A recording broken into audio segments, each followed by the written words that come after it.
Hello મિત્રો અને સાથીઓ, મારું નામ લતા છે. આ મારા જીવનની એક ખૂબ જ અણધારી ઘટના છે. મને રોમેન્ટિક અને પ્રેમ કથાઓ વાંચવાનો ખૂબ શોખ છે. તેથી આજે હું પણ તમને મારા જીવનની એક સાચી ઘટના જણાવવા જઈ રહી છું.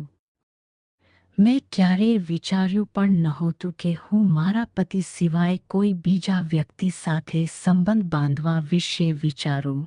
અને આ મારા જીવનનો એક એવો અનુભવ હતો જેના કારણે મને ખૂબ જ અજીબ લાગ્યું. મિત્રો, આ વખતે દિવસોની છે જ્યારે મારા લગ્ન થયા પછી થોડા જ દિવસોમાં હું મારા પતિ સાથે મુંબઈ રહેવા ગઈ હતી. મુંબઈ મારા માટે સંપૂર્ણપણે નવી જગ્યા હતી. ત્યાં મારી કોઈ ઓળખાણ નહોતી. થોડા દિવસો સુધી ઘરમાં એકલી રહીને હું ખૂબ કંટાળી ગઈ હતી. એક દિવસ મેં મારા પતિને કહ્યું કે હું પણ નોકરી કરવા માગું છું. તેમણે પણ મારી વાતનું સમર્થન કર્યું, કારણ કે તેમનું માનવું હતું કે નોકરી કરવાથી મારો સમય પણ સારી રીતે પસાર થશે અને મારું મન પણ લાગશે. લગ્ન પહેલાં મેં એક સારી કોલેજમાંથી BCom સુધીનું શિક્ષણ પૂર્ણ કર્યું હતું. સાથે સાથે નાસિકમાં કમ્પ્યુટર એકાઉન્ટિંગનો કોર્સ પણ કર્યો હતો, તેથી મને થોડો અનુભવ પણ હતો.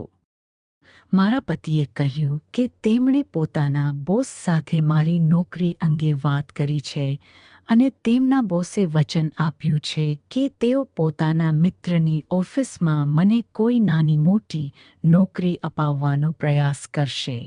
પરંતુ હું મારા પોતાના પ્રયત્નોથી કંઈક કરવું માંગતી હતી.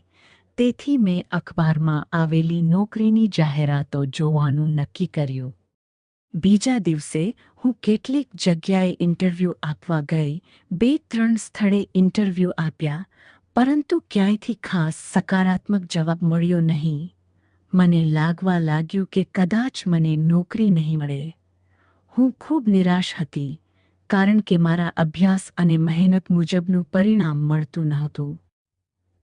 સાંજના લગભગ 6 વાગ્યે હું એક ઓફિસમાં ઇન્ટરવ્યૂ માટે બેઠી હતી.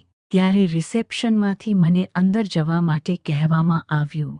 તે સમયે મેં નીલા રંગની સાડી અને તેની સાથે મેળ ખાતો બ્લાઉઝ પહેર્યો હતો. હું અંદર ગઈ તો જોયું કે એક વ્યક્તિ ખુરશી પર બેઠા ફોન પર વાત કરી રહ્યા હતા. હું તેમની ટેબલ પાસે ઊભી રહી. તેમણે મને તરત બેસવા પણ કહ્યું નહીં. તેઓ ફોન પર વાત કરતા હતા અને વચ્ચે મારી તરફ પણ નજર કરતા હતા. થોડા સમય પછી તેમણે ફોન મૂક્યો અને મને બેસવા માટે કહ્યું. તેમની ટેબલ પર રાખેલી નામની પ્લેટ પરથી મને ખબર પડી કે તેમનું નામ મિસ્ટર મહેતા હતું. મિસ્ટર મહેતાએ મારી ફાઇલ જોઈ અને થોડા સામાન્ય પ્રશ્નો પૂછ્યા. પછી તેઓ બોલ્યા, મિસ્ટર મહેતા, મિસ અરુણા, તમે અગાઉ નોકરી કરી છે, પરંતુ આ પદ માટે જરૂરી અનુભવ હજુ થોડો ઓછો છે. પ્લીઝ સર, મને એક તક આપો. હું તમને નિરાશ નહીં કરું. હું સંપૂર્ણ મહેનત અને લગનથી કામ કરીશ.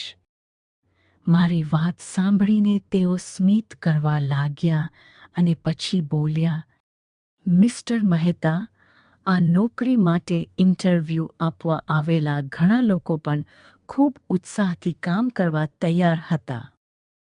મને તેમની વાતનો અંદાજ આવવા લાગ્યો, પરંતુ મેં શાંતિથી જવાબ આપ્યો. મિસ્ટર મહેતા, ચાલો મને કહો કે તમે નોકરી શા માટે કરવા માંગો છો? કારણ કે ઘરમાં એકલી રહીને હું કંટાળી જાઉં છું. મને હંમેશા કંઈક કામ કરતા રહેવું ગમે છે અને જીવનમાં આગળ વધવા માટે નોકરી કરવી પણ જરૂરી છે. મિસ્ટર મહેતા, તમારી વાત ઘણી હદ સુધી સાચી છે. તમારી વિચારસરણી સારી છે. પરંતુ મારા મત મુજબ ઘણી વખત મહિલાઓ માટે આગળ વધવાના રસ્તા સરળ હોય છે અને તમારી જેવી સુંદર મહિલા તો જીવનમાં સરળતાથી આગળ વધી શકે.